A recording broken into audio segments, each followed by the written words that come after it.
The US Open are about to start. And as usual, before a bigger tournament, I will give you my predictions. And this year, I know one thing. I'm predicting one thing. And that is that Emma Raducanu will not defend her title.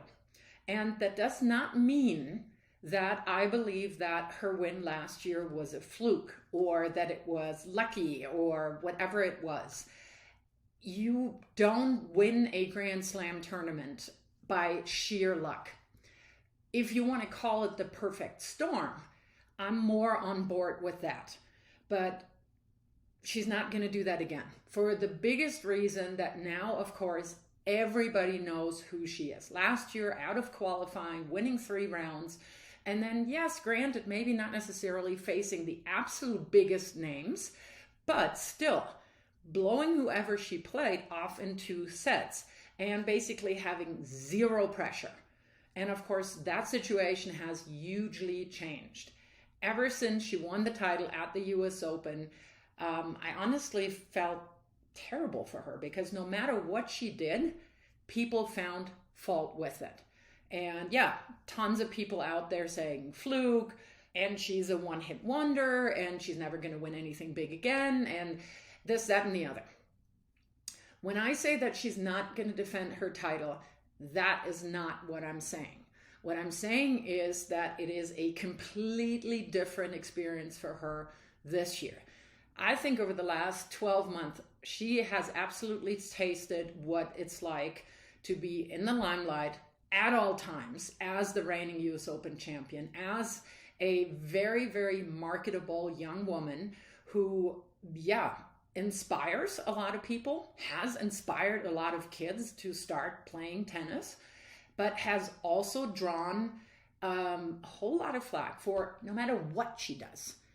And that is something that you have to learn to deal with. And for her to still have the poise that she showed throughout the entire year, even when she got her hiney handed to her, which she did a bunch of times, that was pretty amazing. Because I remember my first year, full year on tour. Obviously, never having won a Grand Slam. But yeah, to deal with the fact that you're doing something that you love to do, that you are making money with it, is difficult enough if you have the regular pressures. Meaning, I am doing this for my living, and if I'm not winning, I'm not making enough money. If I'm not winning, I can't travel to the next tournament because I don't have money. I can't afford the best coaches, whatever. Obviously, she did not have those pressures anymore because, she got a nice and tidy sum as prize money. And then in the following, also signed a bunch of really lucrative endorsements. And why not? Why not?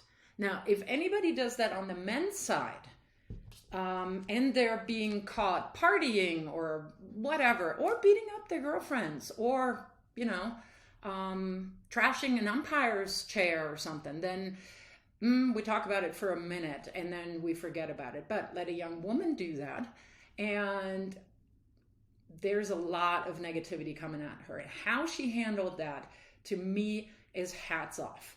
And I think she said something that's really, really interesting and really mature. Again, I'm going back to when I was 18 or 19, and I'm asking every single person who is just criticizing her right, left, and center how mature they were when they were 18, 19, and also what had they achieved when they were 18 and 19. So Emma Raducanu said that, yes, she is absolutely aware of the fact that she might lose 2,000 points. And even if she lost in the first round, she would still actually be in the top 100. And that is a pretty good position to be in as a 19-year-old, because at the end of the day, there's only another handful of young players in the top 100. Maybe by now there's a couple more, but she is still so young. And because she now has all these tournaments, the points that she won over the last 12 months, much better distributed, much more spread out. A couple of rounds here, a couple of rounds there. It's not that big of a block of points to defend. And you can play totally differently knowing that. And I'm going to tell you, I bet if she loses early, which I can totally see because she's playing Alizé Cornet in the first round, a very, very crafty player. If Emma Raducanu loses either against Cornet or maybe in the third round against Naomi Osaka, she's also in Paula Badosa's half. If she loses fairly early, I bet you that will be a relief for Emma Raducanu. Because now the big dreaded thing, the thing that everybody waited for, has happened and it's done. And guess what? The sun will still come up the next day. She will still have her endorsements. She will still be a great tennis player with a lot less pressure from the outside. Speaking of pressure of having to defend a ton of points, what about Leylah Fernandez? Can she replicate her run from last year? And I'm also going to go with no. And if anybody said with her that was luck, then really I got nothing. I mean, if we're saying Emma Raducanu did not necessarily have, the toughest opponents, Leylah Fernandez did last year. I mean, Fernandez really cleared the field. I mean, she beat Naomi Osaka, Sabalenka. She beat a ton of really, really good players. So can she replicate the run? I don't think so. And the biggest reason is she's just come off an injury. She's a very, very physical player. She needs a ton of matches, and she just hasn't had those. So that is not the best preparation to go into a Grand Slam, especially if you have to defend the final. She's still also, same thing, is so young. She has not been criticized about as many things as Emma Raducanu. And I think she's also incredibly mature. So I'm not writing her off categorically for the long run. Just for this tournament, don't have her on the radar to make it that deep into the draw. Where does that leave us? Where can we look for the next winner? I have no clue. Absolutely no clue on the women's side. Only that I don't see anybody established winning it. Could be totally wrong. Could be Iga Swiatek is just like running through it again and found her, better form again on hard court. Ons Jabeur would love to. Don't see it yet. Paula Badosa, haven't seen it yet. So I'm going with somebody that we haven't really had on the radar quite yet. Famous last words. Now on the men's side, Novak Djokovic is out. The finalist last year, Daniil Medvedev, he's in. Hasn't really torn up a whole lot in the hard court season, in the prep tournaments. But I can see him really dialed in for this tournament because this is the very first time that he really has to prove that he's one of the big guns now. And of course, he is the world's number one. Rafa Nadal, I don't see him winning it, although I would love it. Like, how magical would that be? After that, Alex Zverev is out. His foot injury didn't heal up enough for him to play the US Open.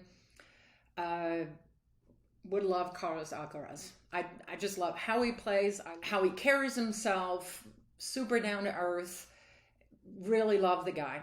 And it could be his time. Absolutely. It's so difficult now to make any kind of predictions because it was for the longest time the big three, and you knew on clay it was Rafa, on hard court, okay, can be Federer, Djokovic, of course. Grass, Federer is always in for the running. But yeah, who's really gonna step up? Some of the young guns, maybe. Yannick Sinner, Lorenzo Musetti, Matteo Berrettini has a fantastic hard court game.